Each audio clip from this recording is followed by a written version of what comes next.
Hi friends, welcome or welcome back to my channel. I hope you're all doing really good.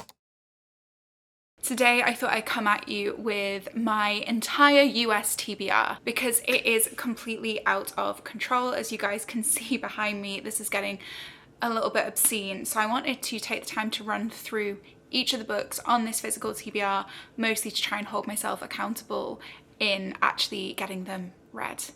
Because we all know I have an obscene book buying habit, okay? I can't help myself. I should put myself on a book buying ban. They don't work. I can't resist the lure of a good bookstore. I can't resist the lure of the Target book section. And I mean, it's Miami Book Fair coming up in the next couple of days, you guys. Like, how am I supposed to avoid the temptation of the book fair when it's like a block from my apartment? So anyway, I thought I would go through all of the books that are on my physical TBR, and then you guys can yell at me in the comments whenever I buy another book. Seems fair, right? Okay, so I'm not going to give synopses for any of these really, because there are just so many on here at this point that we'd be here for quite literally all day if I did that. There'll be a very, very brief description of each book, if I can give a brief description of each book. But yeah, no in-depth kind of synopses or analysis or anything like that in this video, just purely based upon how many books we have sat behind me. Like this pile here, this is 3 deep, okay? This isn't just these 2 piles, there's more.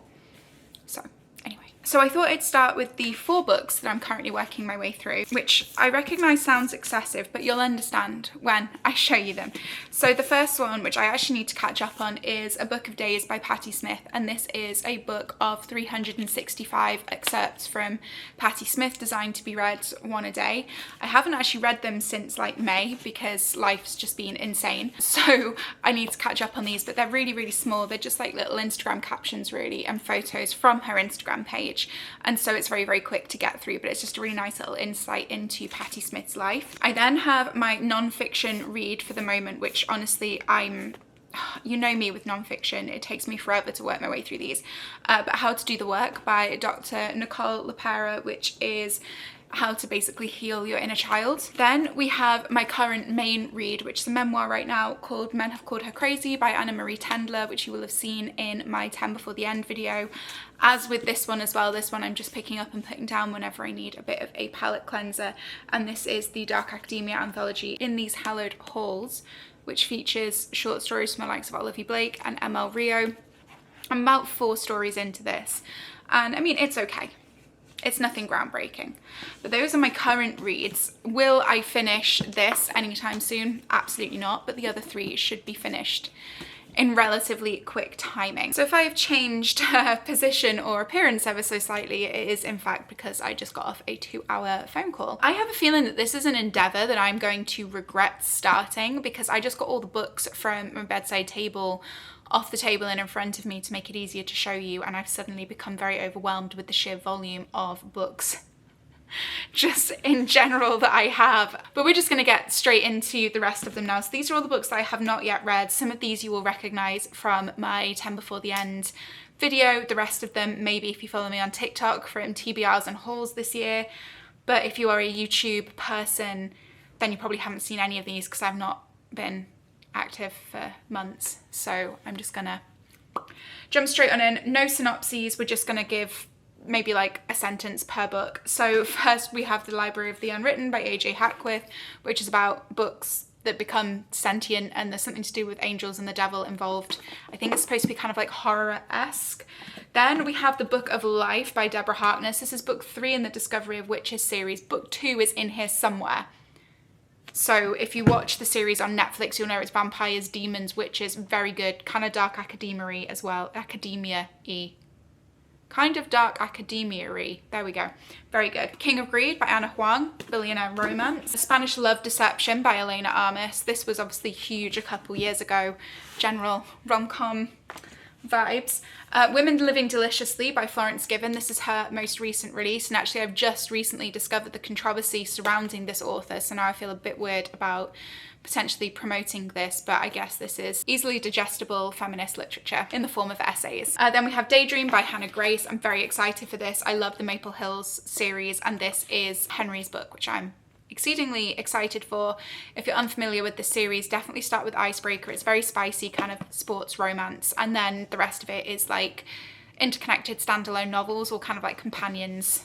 Slight spoilers, I suppose, in each novel actually for each couple, so maybe read them in order, but yeah, really good. Blue Sisters by Coco Malors. Cleopatra and Frankenstein is one of my favourite books, so I can't believe that I haven't actually read that yet, but I haven't. And then Queen of Roses by Briar Boleyn. This is a kind of King Arthur Welsh inspired fae fantasy romance, which is why I picked it up, because if you know me, you'll know that I'm very proud of my Welsh roots.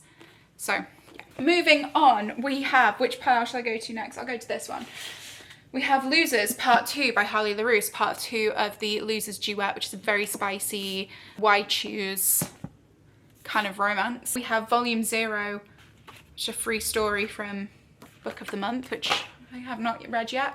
Ask and It Is Given by Esther and Jerry Hicks. This is another one that I'm actually kind of part of the way through, about manifestation, the art of manifestation. It's actually quite interesting, to be honest. I should have probably spoken about that in my first little pile of books along with this one. This is Rebel Bodies, A Guide to the Gender Health Gap Revolution by Sarah Graham. This is a more British look at the gender health gap, so how women and female presenting people and also trans women are kind of overlooked, and also trans men actually are overlooked when it comes to healthcare. We have Down the Drain by Julia Fox. It's her memoir. We have Lonesome Dove by Larry McMurtry, which is, I actually found out this is book 2 in a trilogy, but I think you read this one first anyway, because the other one's a prequel and then a sequel. This is a Western and apparently has some of the most beautiful characterization that you will read in a novel. Also, I found out recently this is my boss's favorite book, so he's additionally excited about the fact that that is on my TBR. We have Three Women by Lisa Taddeo, which I really want to read before I watch the TV adaptation. Committed by Susan Scanlon. This is another memoir surrounding the concept of women in psychiatric care. We have Monsters, A Fan's Dilemma by Claire Dederer. This is a look at men and kind of the Me Too movement and just kind of men in media and that ability to separate art from artists when it comes to controversial characters. We have Salt Kiss by Sierra Simone, which will be another of Sierra Simone's very spicy romances, which I do love. And then Murder Your Employer, Volume 1, A McMaster's Guide to Homicide by Rupert Holmes, which I believe is kind of a funny, dark academia-esque tale. Moving on, we have Women Who Run With the Wolves, which is about the wild woman archetype. We have Molly by Blake Butler, which is a memoir on grief. Getting Lost by Annie Ernaux, Trust by Hernan Diaz, Doppelganger by Naomi Klein. This is a look at kind of our shared reality and how technology and politics have kind of disrupted that. Then we have Loved and Missed by Susie Boyd, The Guest by Emma Klein, How to End a Love Story by Yulin Kwang. I'm seeing a lot of this at the moment online. It's supposed to be very good, very spicy. The Paradise Problem, which is the latest release from Christina Lauren. We have Empire of the Damned by Jay Kristoff, which is the second book after Empire of the Vampire, which I really loved, and I want to get around to reading this at some point soon. And then we have The Familiar by Leigh Bardugo. Is anyone keeping count of how many books there are here, by the way? Because I'm certainly not doing. I think it'll be quite interesting. Maybe I should put a counter in the top right hand corner if I haven't done already. Some new in books that I got the other day, which you will have seen in my vlog. We have The Stars Are Dying by Chloe C. Penaranda. I've definitely butchered her last name, I'm so sorry. Blood Over Bright Haven by M.L. Wang. We have Fang Fiction by Kate Stamen London, which I'm really excited for this actually. How My Neighbor Stole Christmas by Megan Quinn. This is the only Christmas book I think on the list this year, and I'm really excited for this too. Fangirl Down by Tessa Bailey. Then Mustang the Story from 0 to 1 Billion by Bill Higgs. This is one that I have to read for work. And Name of the Wind by Patrick Rothfuss, which is one that I did want to try and get to this winter, but probably won't now, logically. P.S. I Hate You by Lauren Connolly, which is my most recent book of the month pick. We have Spectacular by Stephanie Garber, which is the latest in the Caraval series, and I'm very excited to read this one. Bloodguard by Ceci Robinson, and look at those sprayed edges. This is so gorgeous. This is like a fantasy romance, I think. Kind of gives me Red Queen vibes. We have The Invisible Life of Addie LaRue, The Bog Wife by Kay Chronister. This was recommended to me by a sales associate in Books and Books when I was looking for a spooky pre-Halloween read. Shadow of Night by Deborah Harkness. This is book 2 in the Discovery of Witches trilogy. The Wild Huntress by Emily Lloyd-Jones. This is another Welsh-inspired fantasy, which is why I picked this one up from Book of the Month, along with The Book of Witching by C.J. Cook and Someone in the Attic by Andrea Mara, which I was really excited to read, but then I've heard actually some kind of bad things about this. Apparently it's quite surface level for a thriller, which is a shame. And then moving on to the majority on my 10 Before the End list, we have Fate of the Sun King by Nisha J. Tully. This is book 3 in the Artifacts of Oranos series. I actually did a disservice in my 10 Before the End video because I said that it was a completed series, not realising that the 4th book hadn't been released at the time of that video going live, but may have been by the time this video goes live. We have Minor Detail by Adania Shibley, Slow Days, Fast Company, The World, the Flesh and LA by Eve Babbitts, and Graveyard Shift by M.L. Rio. Alone with You in the Ether by Olivia Blake, everybody's favourite kind of contemporary lit-fic romance. Feybound by Sarah Al Arifi, this is another kind of fae fantasy romance. And The Will of the Many by James Islington, which is, I think, possibly one of the most intriguing fantasy concepts that has been released this year. I think it was released this year. I know it was released last year actually, but still very intriguing to me. This is dark academia and fantasy blended, which I find fascinating. Another volume 0 from Book of the Month. Then we have Butter by Asako Yuzuki. We have Shift by Hugh Howey, which is book 2 in the Silo trilogy. I read book 1 this month just gone, loved it, reading this for my work book club. And The Court of Ice and Ash from L.J. Andrews, which is book 2 in the Broken Kingdom series, which I started reading last month and loved. Okay, on to the next pile, which was conveniently located in this little alcove here. And this was supposed to be my 24 books for 2024, but that obviously also hasn't happened. I don't know if you guys are like seeing a theme here. So we have The Storm We Made by Vanessa Chan. We have The Lonely City by Olivia Lang, which is a memoir and a series of essays, I believe, all concerning themes of loneliness, but represented through art, which I find fascinating. We have Dance of Thieves by Mary E. Pearson, which is a YA fantasy. We have Nausea by Jean-Paul Sartre, which I'm really excited to read, but also very intimidated by, because he is a philosopher and I haven't read any more kind of philosophical texts. And even though that is fiction, I think it definitely does also draw a lot from philosophy. So I'm understandably a little nervous about reading that one. We have James Baldwin's Giovanni's Room, Alexandra Dumas's The Count of Monte Cristo. That's why I haven't read this book. That's why. Which I feel like is, you know, fairly self-explanatory actually and completely understandable. Then we have one of the shortlists for last year's Booker Prize. This is Study for Obedience by Sarah Bernstein. I bought this at the airport on my way home for Christmas last year. So now I feel like I really should read this before I go home for Christmas this year. Masters of Death by Olivia Blake. And then also Swordcatcher by Cassandra Clare, which I was really excited to read and also have not even picked up. Also, I don't know if you can see the mass amounts of dust like flying in the air from these books. This is embarrassing. I feel like I'm calling myself out right now, like, hello, I am the problem, it's me. Hi. Then we have The Late Americans by Brandon Taylor. I picked up this signed edition in the UK last Christmas. I have no idea what it's about, but I like the cover and I like the fact that it was signed. I picked up 2 hardback editions of the Crowns of Nyaxia series that are out so far. So we have The Serpent and the Wings of Night and The Ashes and the Starcursed King, both by Carissa Broadbent. In my head, I wanted to reread this series before the next book comes out this month, but again, that hasn't happened.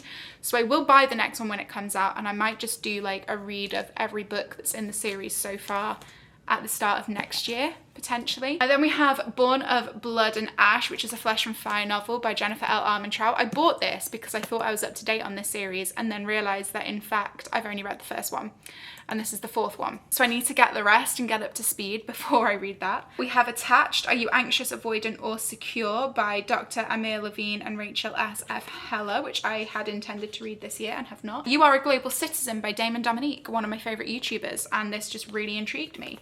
And then we have The Creative Act, A Way of Being by Rick Rubin, which everyone says is great for general creative people. So this is something that I want to work my way through. But again, I need to be in like a headspace where I feel free enough to be able to create before I delve into that. We have The Unabridged Journals of Sylvia Plath, which I think speak for themselves. I'm very intrigued by this because I love Sylvia Plath, but also I think I spoke when I hauled this in the first place of the kind of moral dilemma of reading something that was never intended to be released publicly.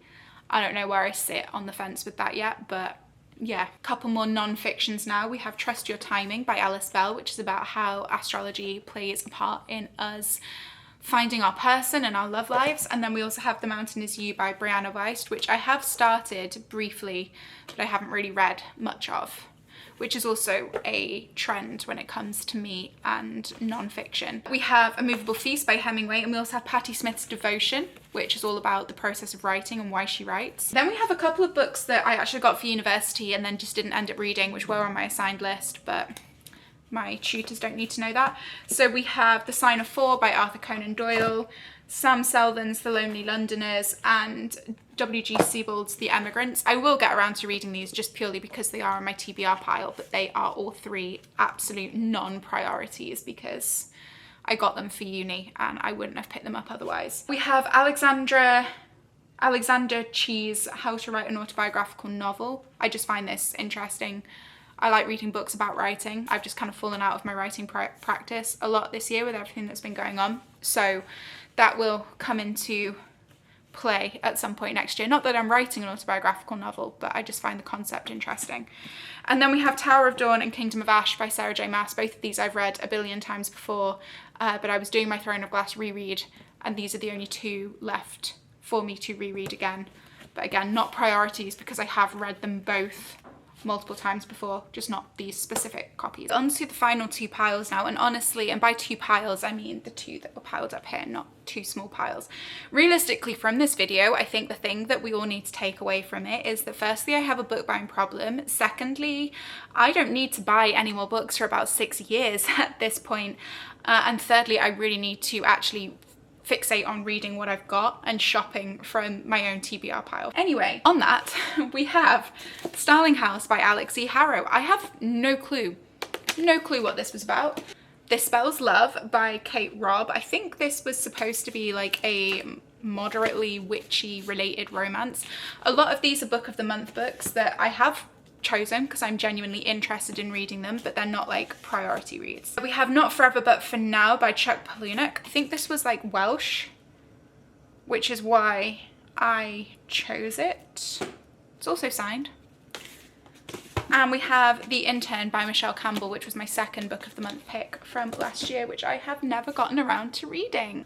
I think I just saw an actual spider crawl out of one of these books, which I'm honestly not feeling okay about. We have Love Redesigned by Lauren Asher. I bought this when it first came out and then found out that I needed to have finished reading their billionaire, whatever it's called, Dreamland Billionaire series because it's interconnected. So now I need to finish that before I read this, which is the only reason why I've not read this yet. We have Eyes on Me by Sarah Kate, which is the second book in the Salacious Players Club. I actually really enjoyed the first book, so I will read this at some point soon. Circe by Madeline Miller. I didn't like Achilles, the Song of Achilles, so I picked this up to give her another go, but I'm not feeling particularly drawn urgently to reading this. Just Kids by Patti Smith. I have read this already, so that's another reason why I haven't felt immediately drawn to read it again, but I did want to own another copy and I do want to read it again at some point. These Violent Delights by Mika Namarova. Interestingly, I also have somewhere on this list These Violent Delights by Chloe Gong. Two books by the same name. This one I'm interested in because it is a dark academia and I do love dark academia. The Witch's Blade by A.K. Mulford. I really enjoyed the first book in this series, The Crowns of Ockrith, so I'm excited to continue it. Just Us, An American Conversation by Claudia Rankine. I read Citizen, which is the first one, I think, in her kind of, not duology, but collection of kind of poems and essays. Very hard hitting, but I needed to take a long break between reading the first one and reading the second one. An Apprenticeship or the Book of Pleasures by Clarice Lispector. Olivia Lang's Funny Weather, Art in an Emergency, another essay collection about art. Was I Feeling Too Much by Lewis Gabriel. It's a poetry collection. And then also we've got Rimbaud's A Season in Hell, which is also obviously a poetry.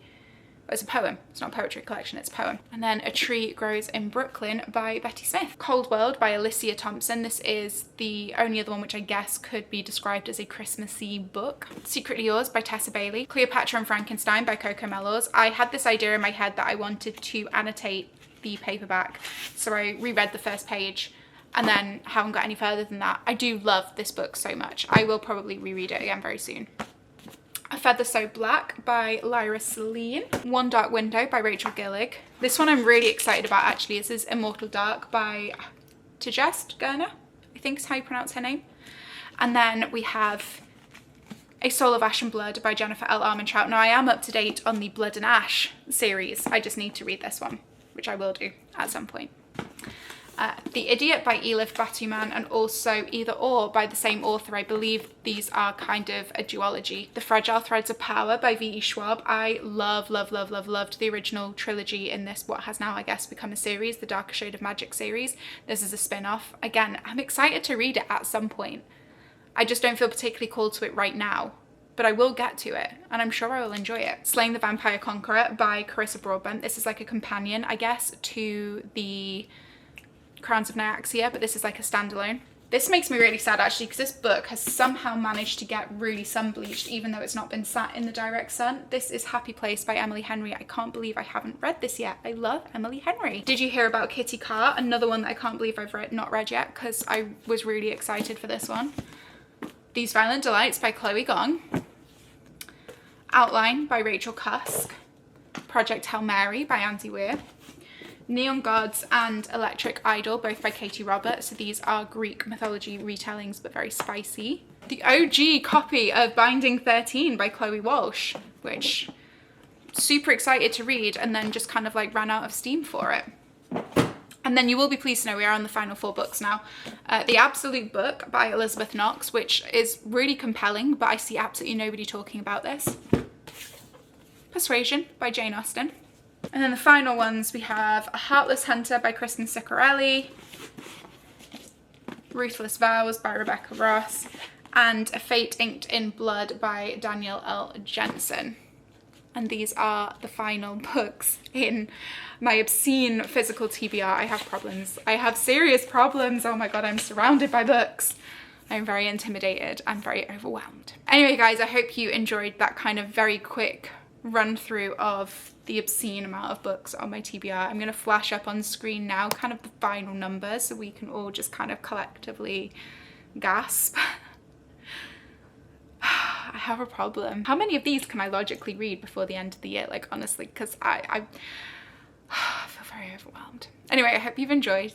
Please leave a comment with the number of unread books on your current TBR to try and make me feel better about this, and any books that you think I need to get to as like an actual priority out of these. And I will see you in another one very soon. Bye guys.